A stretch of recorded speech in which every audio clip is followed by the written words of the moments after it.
Hello friends, आपको तो पता ही होगा कि अमरनाथ यात्रा शुरू हो गई है। तो आज के वीडियो में हम आपको अमरनाथ यात्रा के बारे में पूरी जानकारी देने वाले हैं। अमरनाथ कैसे जाया जाए, वहाँ से वापस कैसे आए, बीच में कौन कौन से स्थल आते हैं और यात्रा कैसे पूरी की जाए, ये आपको हम बताने वाले हैं। आज का वीडियो बहुत इंटरेस्टिंग होने वाला है, तो मैं आपसे अनुरोध करना चाहता हूँ कि वीडियो आप अंत तक देखिए। अंत तक देखने पर ज़रूर आपको बहुत सारी जानकारी अमरनाथ जी के बारे में मिलने वाली है। तो भारत, आपको तो पता ही है कि भारत में अजूबों की कोई कमी नहीं है। यहाँ आज भी कई ऐसे रहस्य हैं जिनका आज तक कोई खुलासा नहीं हुआ है और इनमें से एक है अमरनाथ। अमरनाथ का शिवलिंग, जिसकी जानकारी आपको मैं इस वीडियो में देने वाला हूँ। कश्मीर से करीब 135 किलोमीटर की दूरी पर यह शिवलिंग स्थित है। अमरनाथ में उपस्थित गुफा की लंबाई 19 मीटर, चौड़ाई 16 मीटर तथा ऊंचाई 11 मीटर है। अमरनाथ भगवान शिव के प्रमुख स्थानों में से एक है। यहाँ की प्रमुख बात यह है कि यहाँ पर उपस्थित शिवलिंग स्वयं निर्मित होता है। स्वयं निर्मित होने के कारण इसे स्वयंभू हिमानी शिवलिंग भी कहते हैं।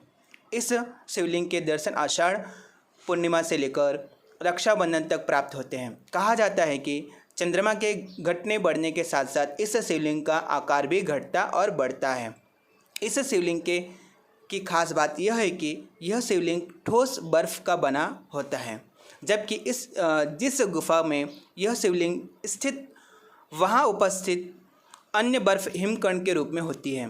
जिस प्रकार भगवान शिव का शिवलिंग है, ठीक उसी प्रकार उसी गुफा में कुछ दूरी पर भगवान गणेश, पार्वती जी तथा भैरव बाबा के भी ठोस लिंग बनते हैं।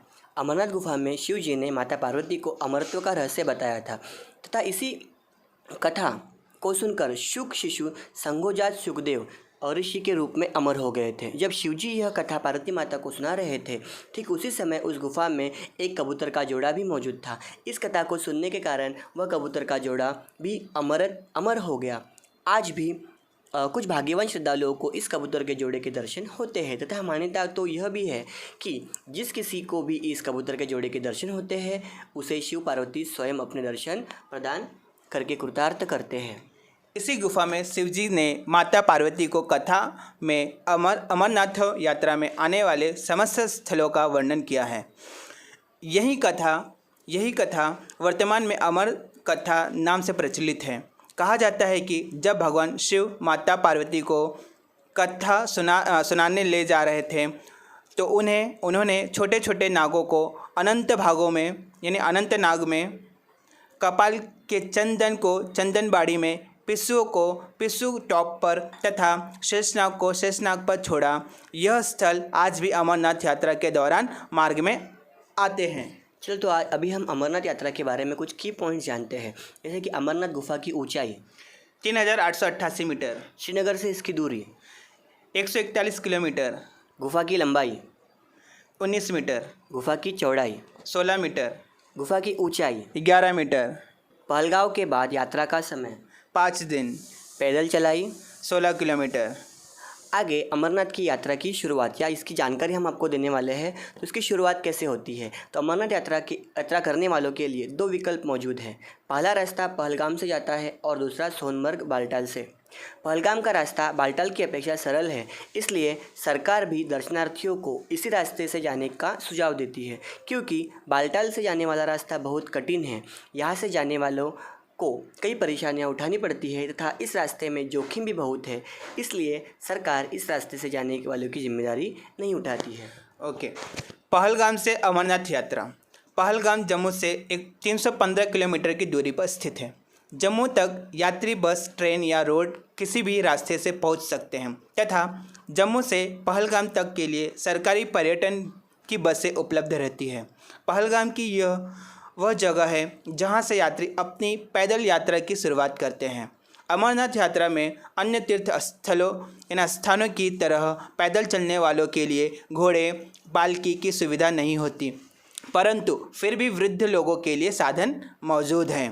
पहलगाम से यात्रा शुरू करने पर 8 किलोमीटर की दूरी पर पहला पड़ाव चंदनबाड़ी आता है। यही वह जगह है जहां यात्री अपनी पहली रात गुजारते हैं। रात रुकने के लिए यहां कैंप लगाए जाते हैं। चंदनवाड़ी पर विश्राम के बाद यात्री दूसरे दिन पिस्सू घाटी की चढ़ाई शुरू करते हैं। वैसे तो प्रथम चरण की यह चढ़ाई ज़्यादा कठिन नहीं थी, परंतु पिस्सू घाटी पर दूसरा पड़ाव शुरू करते ही जोखिम भरा रास्ता शुरू हो जाता है। कहा जाता है कि यही पिस्सू घाटी पर देवता और राक्षसों के बीच युद्ध हुआ था, जिसमें राक्षसों की हार हुई थी। इसी पिस्सू घाटी से होते हुए यात्री 14 किलोमीटर चलने पर शेषनाग पहुँचते हैं। यही शेषनाग पर नीले पानी की खूबसूरत झील है। इस झील में देखने पर यात्रियों को बादल होने का भ्रम होता है।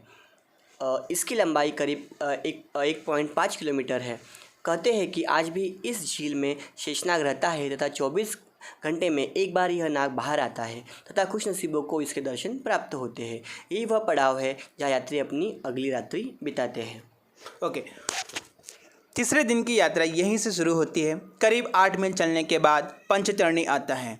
इसी रास्ते में बेववेल टॉप तथा महागुणास दर्रे को पार करना पड़ता है।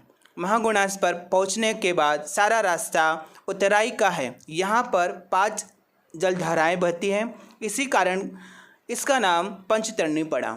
यहाँ का मौसम अपेक्षाकृत ज़्यादा ठंडा होता है तथा यहाँ पर यात्रियों को ऑक्सीजन की कमी महसूस होती है। यहाँ से अमरनाथ की गुफा केवल 8 किलोमीटर रह जाती है, परंतु यहाँ से आगे के सारे रास्ते में बर्फ़ जमी रहती है। यहाँ से यात्रा शुरू करने पर यात्री अगले दिन अमरनाथ गुफा पहुँच जाता है। यात्री यहाँ चाहे तो रात्रि विश्राम करके अगले दिन नहाकर शिवलिंग के दर्शन कर सकता है। वैसे तो यह यात्रा बहुत कठिन है, परंतु शिवजी के दर्शन होते ही सारी थकान मिट जाती है तथा दर्शन के बाद यात्री वापसी के लिए अपनी यात्रा शुरू कर देते हैं। वापसी में पहले दिन की यात्रा शेषनाग तक का सफ़र कर सकते हैं। इसी प्रकार यात्री अपनी यात्रा आसानी से पूरी कर पाते हैं। तो दोस्तों, आज के वीडियो में हमने क्या देखा, तो अमरनाथ की जो यात्रा है उसके बारे में पूरी जानकारी ली है। अब अमरनाथ की यात्रा जो है इसको रजिस्टर कराना पड़ता है, तो अगर आप रजिस्ट्रेशन नहीं कराते हो तो आप ये यात्रा नहीं कर पाओगे। अमरनाथ यात्रा का रजिस्ट्रेशन अमरनाथ की वेबसाइट पर हो जाता है, सरकारी वेबसाइट पर हो जाता है। तो अगर आपको अमरनाथ यात्रा जानी है तो आपको रजिस्ट्रेशन करना पड़ेगा। तो दोस्तों, आज के वीडियो में इतना ही। अगर वीडियो आपको पसंद आए तो लाइक करो, शेयर करो, कमेंट करो और चैनल पे अगर नए हो तो चैनल को